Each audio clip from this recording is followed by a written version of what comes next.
Have you ever asked yourself, who am I? Do you feel solid in your answer?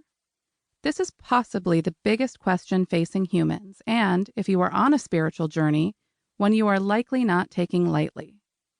I trust that is why you have picked up this book today. Who you really are is an extension of Source, of God, of the all that is. In other words, you are more than just human. You are more than what you see. You are not just your body, you are not just your mind, but you are not just your soul either. You are a combination of all three.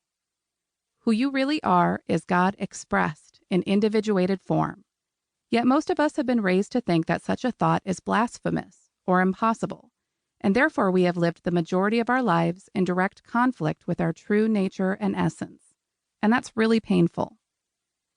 For those of you who feel you do know who you really are, or are at least on the path of embracing my above description, do you often find yourself struggling to actually be and express that highest version of yourself within the apparent confines of everyday human life? I'm betting you do, or you have, otherwise you wouldn't be reading this book. Look, it's tough, I get it. I get that it's difficult to take a resonant, joyful, spiritual concept and truth and turn it into practical life experience.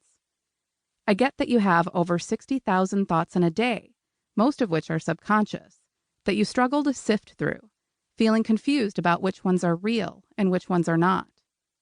I understand what it's like to feel like you have so many pieces of the spirituality puzzle, yet don't quite have a clear picture of how to put them together into a cohesive life plan. If you found your way to a book like this, I am guessing that you've been swimming in the deep waters of spiritual concept long enough to feel frustrated with your own ineffectiveness.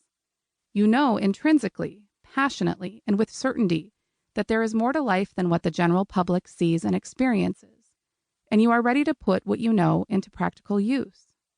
I'm also guessing that, in your conscious spiritual journey, you find yourself having very human moments, and you struggle to accept and love those human aspects of yourself. You struggle to see these parts that most would never describe as spiritual, or even deserving of love and acceptance, as a valid part of who you really are.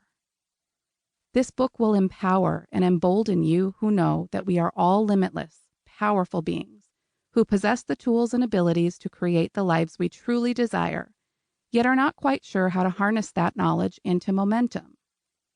This book is for you who are bursting at the seams to be who you really are, to declare, express, and experience your utter magnificence, but can't yet define what that looks like.